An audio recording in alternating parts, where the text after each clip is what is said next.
दोस्तों, इससे पिछली वाली वीडियो में हमने अमेज़ॉन की शुरुआती जर्नी के बारे में आपसे बात की थी, जहां हमने ये बताया था कि वो किस तरह एक ऑनलाइन बुक स्टोर से एक ऑनलाइन रिटेल स्टोर में बदल गए। और जैसे जैसे उनकी पॉपुलैरिटी बढ़ती गई वैसे वैसे उन्होंने कुछ ऐसी चीज़ें करी जो लीगली गलत तो नहीं थी, पर क्या उनको एथिकली राइट बोला जा सकता है या नहीं, ये एक डिबेटेबल टॉपिक बन गया। तो इन केस अगर आपने वो वीडियो मिस कर दी है तो हमने उसका लिंक डिस्क्रिप्शन में दे रखा है, आप जाके देख सकते हैं। ये वीडियो उस टाइम से शुरू होती है जब अमेज़ॉन ने किंडल लॉन्च किया और यूएस के बुक पब्लिशर्स फेडरल गवर्नमेंट के पास उनकी कंप्लेंट लेके गए कि वो एंटी कॉम्पिटिटिव प्रैक्टिसेस फॉलो कर रहे थे। पर ये मैटर वहीं का वहीं तब गया। 2005 में अमेज़ॉन ने अमेज़ॉन प्राइम मेंबरशिप लॉन्च की, जिसके तहत एक यूज़र को $79 पे एक पूरे साल की शिपिंग फ्री मिलती थी और 2 दिन के अंदर अंदर डिलीवरी भी, चाहे आप देश के किसी भी कोने से ऑर्डर करें। ये एक गैम्बल था जो वर्क किया और एक साल में उनके 150 मिलियन मेंबर्स बन गए। अमेज़ॉन ने इस डिलीवरी को पूरा करने के लिए बहुत जगह वेयरहाउसेस सेटअप करे और बहुत अनएम्प्लॉयड लोगों को जॉब ऑफर्स भी दी। इन वेयरहाउसेस का नाम रखा गया अमेज़ॉन फुलफिलमेंट। एक world class e commerce website चलाने के लिए काफ़ी मेहनत लगती है और काफ़ी सैक्रिफाइसेस भी, पर इस केस में सैक्रिफाइस करने वाले थे अमेज़ॉन के वेयरहाउस के वर्कर्स। वेयरहाउसेस में हर वर्कर के पीछे उनकी प्रोडक्टिविटी ट्रैक करने के लिए एक कैमरा लगाया गया और कुछ ऐसे सिस्टम्स इंट्रोड्यूस करे गए जहां उनका हर मूवमेंट ट्रैक हो रहा था और ये देखा जा रहा था कि वो कितना काम कितने टाइम में कंप्लीट करते हैं।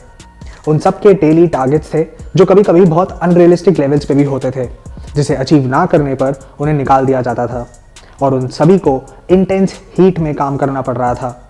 और काम भी ऐसा था कि रोज़ कम से कम 10 से 15 मील वेयरहाउस में ही चलना पड़ता था, यानी करीबन 20 किलोमीटर।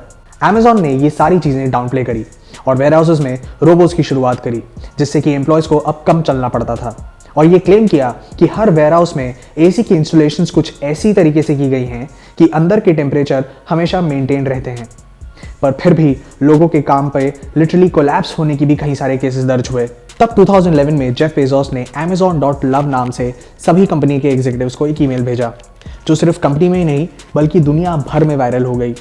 इसमें अमेज़ॉन के सभी वैल्यूज लिस्टेड थे और सभी बिजनेसमैन को उन्होंने एक कॉन्करर माइंडसेट से नहीं बल्कि एक एक्सप्लोरर माइंडसेट के साथ बिजनेस करने की भी एडवाइस दी।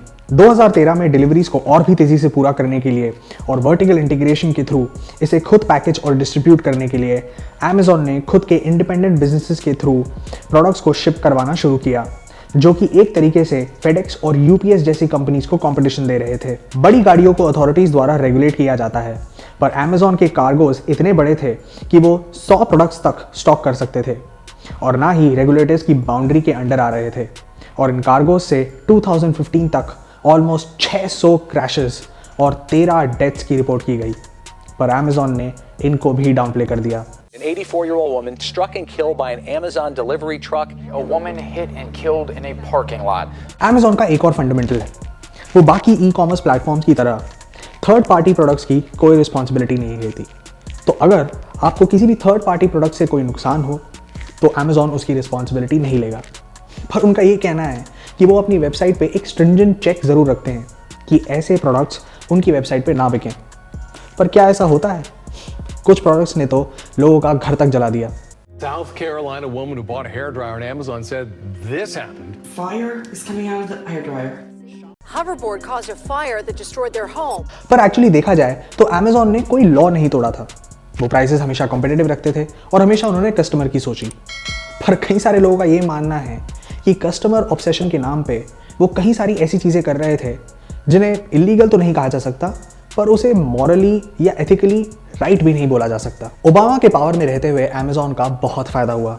इनफैक्ट अमेज़ॉन तब 40% ऑफ ऑनलाइन कॉमर्स ओन करने लगे। बहुत सारे सेलर्स डिस्प्यूटेड और चीटेड फील करते थे, पर अमेज़ॉन ने एक स्टेटमेंट दिया कि वो हमेशा अपने सेलर्स के साथ खड़े हैं और ऐसा करने की सोच भी नहीं सकते। इनफैक्ट एक लीगल पीआर ट्रेनिंग के थ्रू अमेज़ॉन के सभी एम्प्लॉयज़ को ये ट्रेनिंग दी जाती थी कि वो बाहर जाकर मार्केट शेयर जैसी टर्मिनोलॉजीज़ भी ना यूज़ करें और ना ही लोगों से ये डिस्कस करें कि अमेज़ॉन एक्चुअली कितनी बड़ी कंपनी है एंड एज अ कॉम्पिटिटर कितनी रूथलेस है। अमेज़ॉन के पास बहुत पावर थी। इनफैक्ट ओबामा के टाइम के बाद उन्होंने ओबामा के व्हाइट हाउस सेक्रेटरी जे कार्ने को एज अ स्पोक्समैन हायर कर दिया और काफ़ी सारी गवर्नमेंट एंटिटीज़ को और टेक कंपनीज़ को इन्फ्लुएंस करना शुरू कर दिया। इसी दौरान जेफ बेजोस ने देश के कैपिटल वॉशिंगटन डीसी में अपने लिए एक मैंशन खरीद लिया और वहां रहने लगे, जिससे कि उनका तालमेल गवर्नमेंट से अच्छे से बना रहे। उन दिनों वॉशिंगटन पोस्ट नाम का एक न्यूज़पेपर, जो वहां का एक टॉप रैंक न्यूज़पेपर है, लॉसेस से गुजर रहा था और बेजोस ने इसमें एक अपॉर्चुनिटी देखी और न्यूज़पेपर कंपनी को खरीद के उसको दोबारा रिवाइव किया और एक प्रॉफिटेबल न्यूज़पेपर बिजनेस में कन्वर्ट कर दिया।